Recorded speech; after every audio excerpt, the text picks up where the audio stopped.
like a dog without a bone. Kenalkan, nama saya Fanny Mevia Magdalena Munte dari kelas 1A jurusan Kesehatan Gigi, di mana saya akan menjelaskan tentang lateral atau sisi samping dari bagian tengkorak. Di mana yang pertama ada coronal sture, di mana coronal sture ini adalah regio yang bermembran, berserabut dan lunak pada tengkorak janin di antara tulang frontal dan parieta. Yang kedua ada frontal bone di sebelah sini,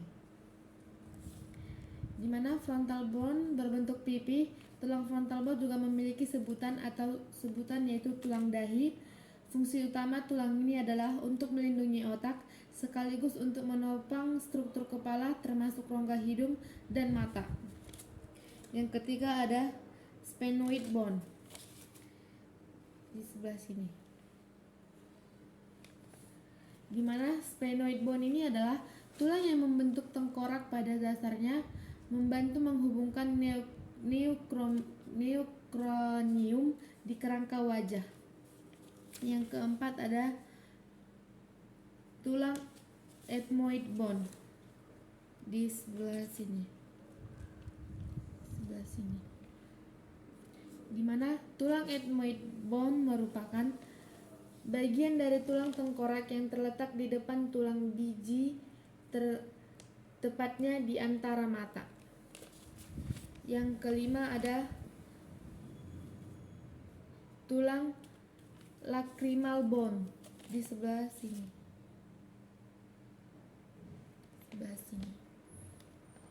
di mana tulang lacrimal bone ini adalah tulang terkecil di wajah.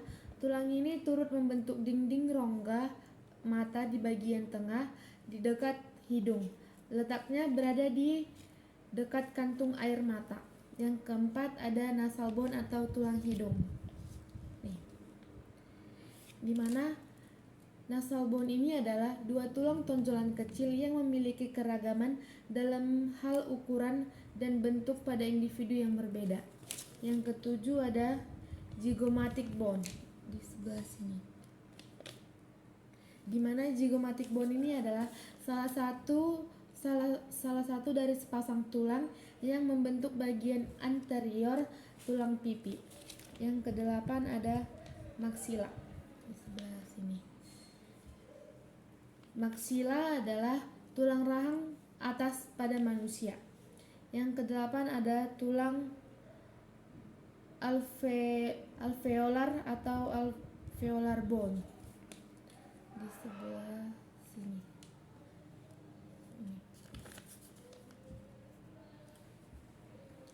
Di mana alveolar bone ini adalah bagian dari tulang maksila dan mandibula yang membentuk dan mendukung soket gigi atau alveoli. Yang ke-10 ada mandibula. Ini di sebelah sini. Mandibula adalah sepasang bagian mulut digunakan baik untuk menggigit atau memotong dan memegang makanan. Mandibula hanya sering disebut sebagai rahang bawah. Yang ke-11 ada foramen mentale. Ini di sebelah sini. Foramen mentale adalah salah satu dari saluran terbuka dari korpus mandibular, tempat keluarnya arteri vena dan nervus mental yang merupakan cabang nervus alveolaris inferior. Yang ke-12 ada mandibular ramus. Ini di sebelah sini. Mandibular ramus merupakan salah satu parameter pada mandibula yang sering digunakan untuk menentukan jenis kelamin dan dapat berguna untuk mengidentifikasi seseorang yang masih hidup maupun yang sudah meninggal. Yang ke-13 ada mandibular condyle di sebelah sini. Di mana Bagian dari mandibula yang berada pada puncak vertikal ramus mandibular dan membangun sendi dengan tulang temporal melalui fossa glenoid. Yang ke-14 ada proses styloid di sebelah sini. Di mana proses styloid adalah proyeksi berbentuk silinder ramping seperti jarum dengan panjang bervariasi rata-rata 2 cm hingga 3 cm. Yang ke-15 ada mastoid proses di sebelah sini.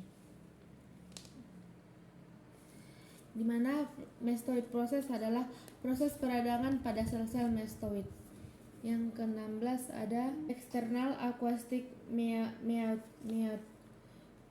meatus di sebelah sini. Di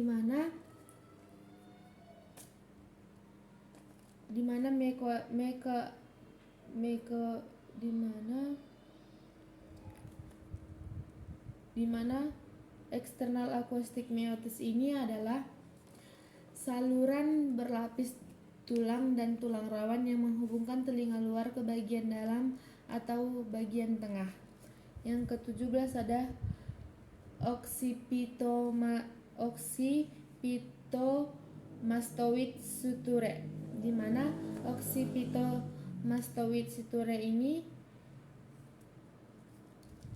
jahitan antara tulang oksipital dan temporal, kelanjutan dari jahitan lamboid di sebelah sini. Yang ke-18 ada occipital bone, di mana occipital bone ini merupakan tulang tengkorak paling posterior dan merupakan tulang utama occiput. Yang ke-19 ada lambdoid suture, di mana lambdoid suture ini adalah sendi jaringan ikat di sebelah sini. Di mana lambdoid suture adalah sendi jaringan ikat fibrosa padat pada aspek posterior tengkorak yang menghubungkan tulang parietal dengan tulang oksipital. Yang ke-20 ada temporal bone di sebelah sini. Di mana temporal bone ini merupakan sendi jaringan ikat fibrosa pada aspek posterior tengkorak yang menghubungkan tulang parietal dengan tulang oksipital. Yang ke-20 ada parietal bone di sebelah sini. Parietal bone merupakan sepasang tulang pipi terletak di kedua sisi kepala di bagian belakang frontal. Selanjutnya saya akan menjelaskan yaitu anterior atau sisi depan. Yang pertama ada frontal bone, di mana frontal bone merupakan tulang dahi yang berbentuk pipi dan fungsi utamanya adalah untuk melindungi otak sekaligus menopang struktur kepala termasuk rongga hidung dan mata. Yang kedua ada orbit di sebelah sini.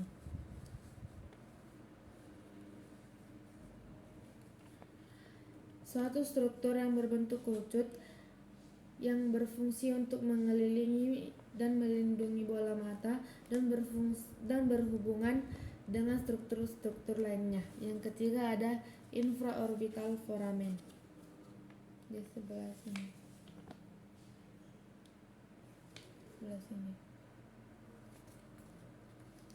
Di mana infraorbital foramen ini adalah salah satu dari dua lubang kecil di tulang rahang dan tengkorak atau tulang rahang atas, terletak di bawah rongga mata dan kiri dan di kanan. Yang keempat ada nasal concha, ada di sini.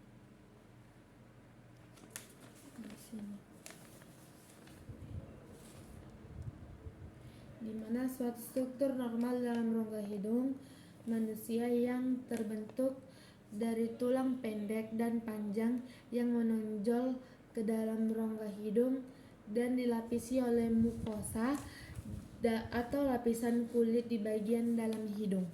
Yang kelima ada proses alveolar. Ada di sini.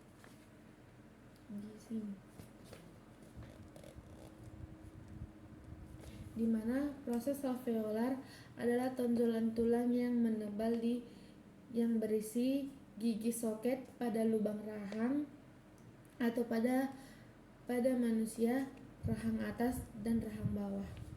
Yang keenam ada palatine bone, ada di sini.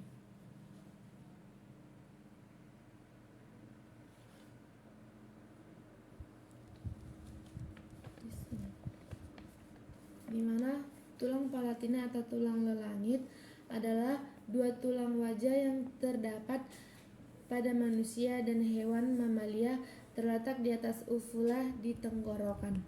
Yang ketujuh ada supraorbital sture, ada di sini.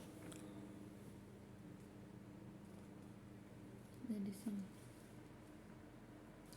Di mana punggung supraorbital juga dikenal sebagai margin supraorbital atau lengkungan suprachialiari, adalah margin superior dari tulang orbit. Yang kedelapan ada glabella, ada di sini. Glabella adalah cekungan kecil yang berada di bagian tengah tulang frontal atau dahi, atau tepatnya di antara dua alis. Selanjutnya saya akan menjelaskan tentang superior atau bagian atas. Yang pertama ada frontal bone, di mana berbentuk pipi. Tulang frontal juga memiliki sebutan tulang dahi. Fungsi utama dari tulang ini adalah untuk melindungi otak sekaligus memopang struktur kepala termasuk rongga hidung dan mata. Yang kedua ada parietal bone, sebelah sini. Di mana parietal bone adalah sepasang tulang pipi yang terletak di kedua sisi kepala di belakang tulang frontal. Yang ketiga ada occipital bone, ada di sebelah sini. Di mana occipital bone ini adalah tulang tengkorak yang paling posterior dan merupakan tulang utama dari occiput, di sebelah sini. Yang kelima ada sagittal sture, di mana sagittal sture ini adalah sambungan jaringan ikat fibrosa yang padat antara dua tulang parietal tengkorak, ada di sebelah sini. Di sebelah sini. Yang keenam ada rhomboid sture, ada di sebelah sini. Di mana rhomboid sture ini merupakan jahitan rhomboid menghubungkan tulang occipital dengan tulang parietal. Sekian dari hasil presentasi saya. Sekian dan terima kasih.